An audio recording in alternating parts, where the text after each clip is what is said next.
Well, good evening. It's the 10th of March, 22:44 in the evening. And today has been a normal day. So, went to work, did some editing, came home, had some dinner, watched another excellent episode of Reacher. What I realised was that I said that I was going to tell you about that dive flag behind me because there's a bit of a story, and I've just put some shelves up behind me, which you might be able to see there in one of the many cameras. That dive flag was my dad's. He was born in 1928, so he was always an older father, but that's because he lived a bit of a life.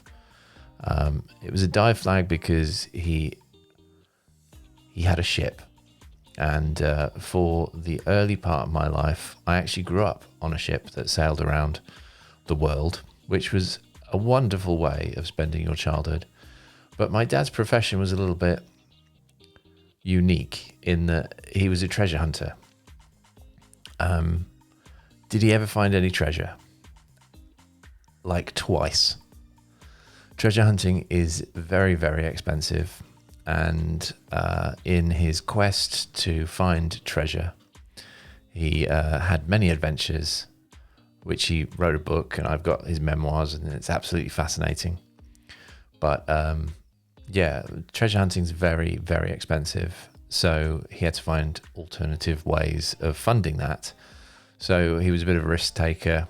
We moved off the ship when I had to go to school, slightly later than everyone else. I was sort of ship schooled for a bit. But not a traditional childhood. Many people have asked me when I tell them what my dad did, was I not tempted? I witnessed my father's addiction to find this treasure. He had one treasure haul that he was searching for his entire life, basically. And the net result of that was that he died 20 years ago now with loads of stories, penniless. But that was my dad. He was a great father, but he was certainly addicted to finding this massive haul that he had researched and was certain that was somewhere.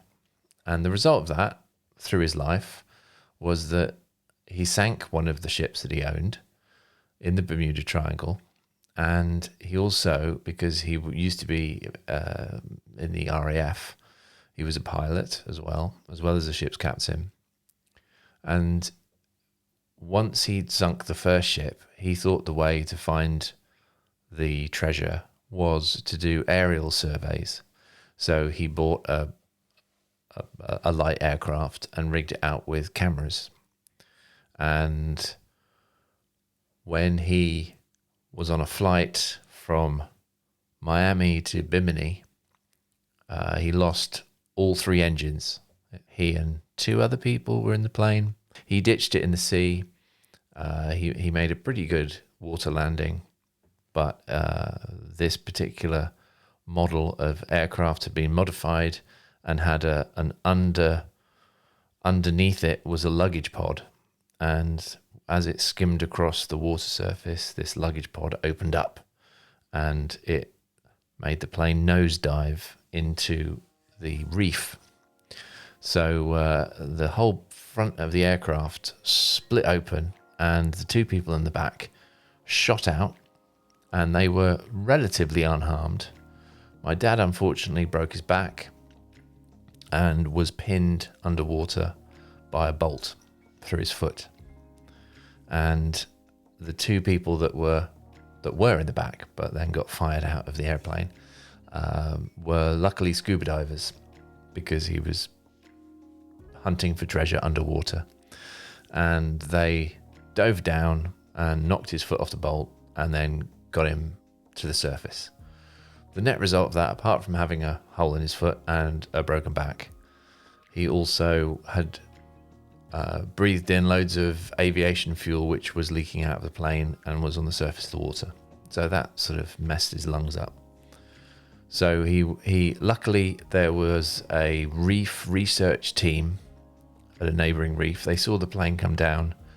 They lifted him into their boat and took him to Nassau, or one of the hospitals on an island, and then was moved to Nassau, and then was flown back to the UK. He recovered for, I'd say, 3 or 4 years.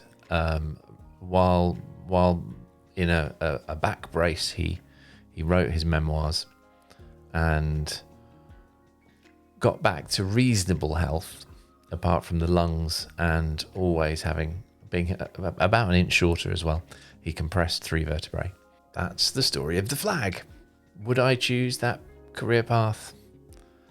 Well, I clearly haven't, but what I like to think that he did give me or inspire me to do was really enjoy a good story. So there you go. There's the story of the flag. Right. I think that's pretty much enough for tonight, really. I'm going to try and tell my story on here as well a little bit. So, yeah, why not? It's a diary after all. And here we are. Right. So, as ever, I'm going to wish you good night. I've been Andy. You've been fantastic. And I'll see you on the next one.